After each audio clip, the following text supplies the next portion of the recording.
Olá, meus amigos, minhas amigas, manhã ensolarada do dia 22 de outubro de 2023.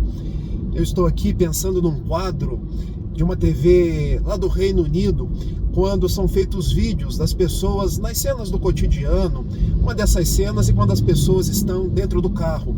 E vocês podem ter certeza que eu estou em segurança, porque eu estou dentro do carro, o celular não está na minha mão, ele está colado aqui no utensílio próprio, ele apenas está me gravando.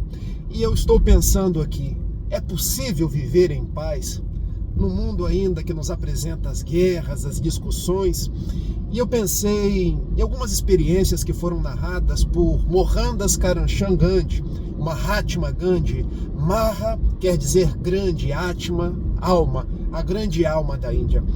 Quando ele, uma vez sendo entrevistado por uma repórter inglesa, ele estava em Londres, e perguntaram para ele: grande líder, como é que a gente faz para no mundo ter mais cristãos?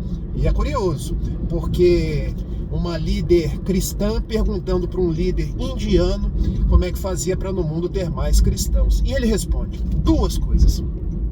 A primeira delas, que os cristãos possam viver como Jesus viveu.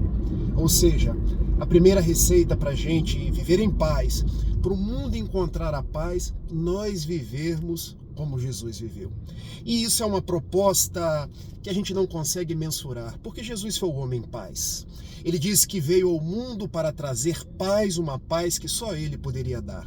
Ele nos recomendou que quem batesse numa face, nós oferecêssemos a outra, que quem pedisse a túnica, nós dessemos a capa. Quem nos convidasse a andar 1000 passos, nós andássemos 2000 passos. Quando olhamos então um conflito entre judeus e palestinos, nós devemos ter em mente que não precisamos ter um lado, a não ser o lado da paz, o lado da concórdia, o lado da renúncia, o lado do diálogo, porque ali são dois países que precisam coexistir, viver juntos, respeitar-se uns aos outros e seguir em frente.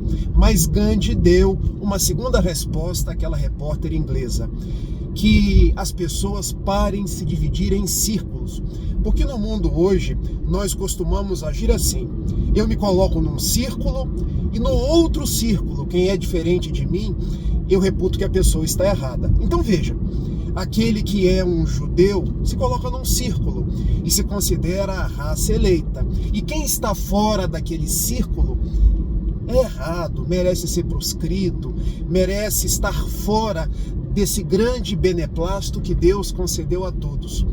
E, logicamente, quem está no outro círculo, o círculo dos árabes, também considera que os judeus não são certos, não são pessoas boas, são pessoas muitas vezes orgulhosas.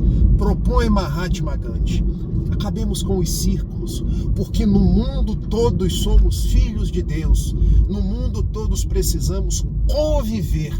Essa grande receita deixada por Mahatma Gandhi. E é uma outra experiência já num período de guerras, e essa particularmente muito me comove, porque a sua Índia vivia uma guerra civil entre os hindus e aqueles que eram os árabes, que formaram posteriormente dentro da Índia o país do Paquistão. E naquelas guerras intermináveis, Gandhi, que se considerava um líder tanto dos paquistaneses quanto dos hindus, um dia recebe um homem hindu. E esse homem diz: eu vou para o inferno. E por quê, meu filho? Porque eu matei uma criança paquistanesa. Matou por quê? Nossos países estão em guerra. Eu considero que a nossa religião é a certa, é a correta. Nós temos direito à grande Índia. E os paquistaneses estão aqui para deturpar tudo, para querer o nosso território. Mas agora eu matei o filho de um homem paquistanês. Tem salvação para mim, Bapu, que era como eles chamavam Gandhi? Tem, meu filho. E o que eu faço, meu pai? E Gandhi respondeu: adote uma criança. Ah, já sei. Quando eu adotar uma criança, eu hei de recuperar-me dos meus débitos. Mas calma, tem uma proposta a mais. Você deve adotar uma criança paquistanesa. Mas eu hindu adotar uma criança paquistanesa? Sim, adote uma criança paquistanesa. E o homem então pergunta: já sei, vou adotar uma criança paquistanesa e vou criá-la conforme as tradições do hinduísmo. Não, meu filho, você não entendeu. Para que a gente possa viver em paz, nós precisamos respeitar o outro do jeito que ele é, com as suas tradições, com os seus valores, com a sua forma de pensar. Adote uma criança paquistanesa e mesmo você sendo hindu, cria conforme a sua religião. Aprenda um pouco sobre a outra religião, sobre os costumes árabes, muçulmanos e passe esses costumes para o seu filho, porque aí você vai ter aprendido a amar.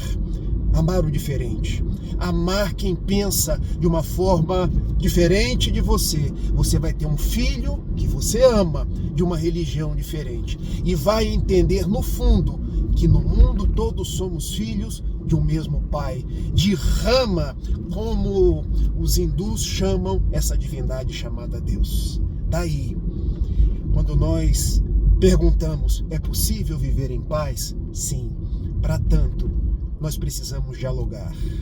Nós precisamos entender que nós somos irmãos. Nós podemos, enquanto cristãos, entender que nós não temos um lado, a não ser o lado da paz, do amor, da concórdia. Não por outra razão, Jesus veio ao mundo e teve ocasião de nos dizer, conforme anotações de João capítulo 15, versículo 12, o meu mandamento é este, que vocês vos amem como eu vos tenho amado. Daí, a guerra terá fim quando nós formos menos egoístas, menos orgulhosos e amarmos mais. Pensemos nisso, hajamos desta forma e não teremos mais essas guerras fratricidas. Paz e bem.